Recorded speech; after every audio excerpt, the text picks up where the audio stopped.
They say home is where you were born, but in Vietnam, home is where your ancestors rest, and every year we go back.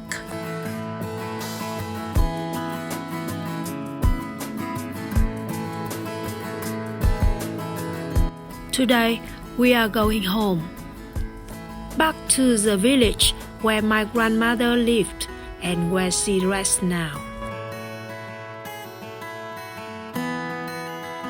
Every year, we return, not for a party, not for fun, but to remember.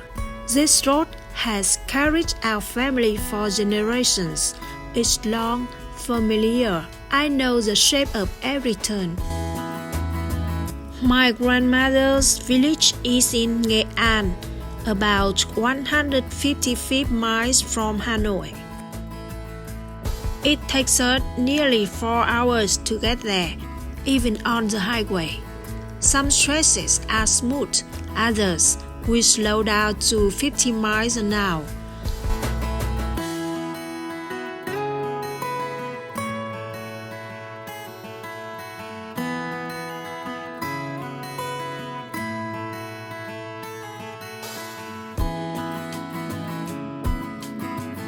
But every year we make the trip, the home family.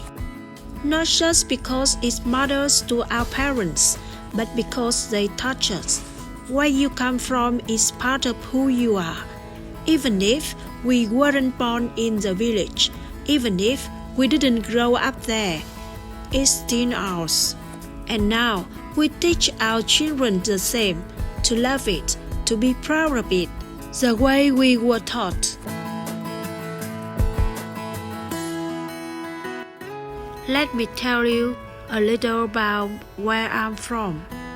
My hometown is in central Vietnam, a land shaped by storms, sun, and salt.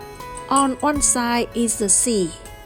On the other, hot, dry winds blow in from the mountains of Laos. The winds turn central Vietnam into a blazing pan, hot, dry, and unforgiving.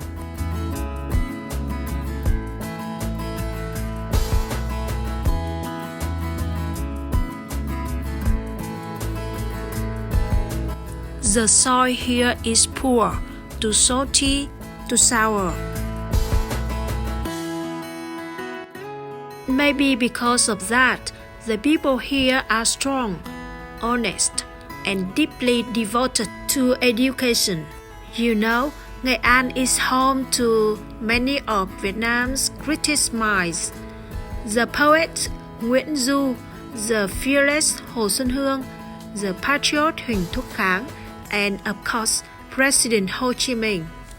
On the way home, my father and my children tell stories about Nghệ An, old tales that never grow old. That's how we grew up loving our roots, not just through blood, but through stories. Of course, we don't just talk about the past. We argue too about the news, politics, the things happening in our country today, like Hanoi's new plan to ban gas-powered vehicles downtown. It starts next July.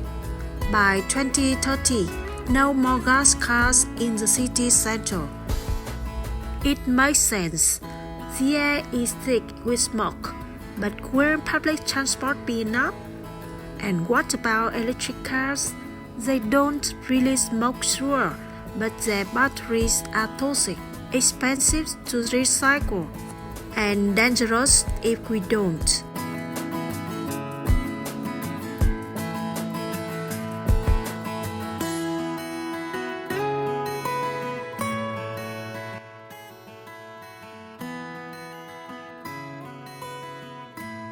If we all go electric, will the planet really be cleaner?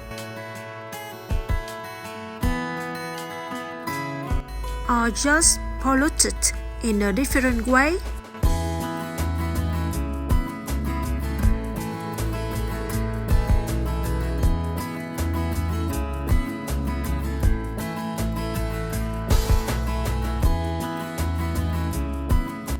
We just don't know. We don't really know what to think anymore. The government decides. And that's that. Like when they merged province, towns and districts. One morning, we opened our ID cards.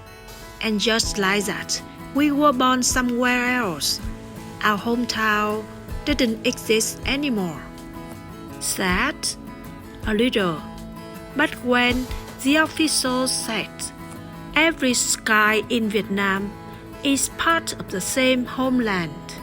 So we just laugh, ha ha, and let it be.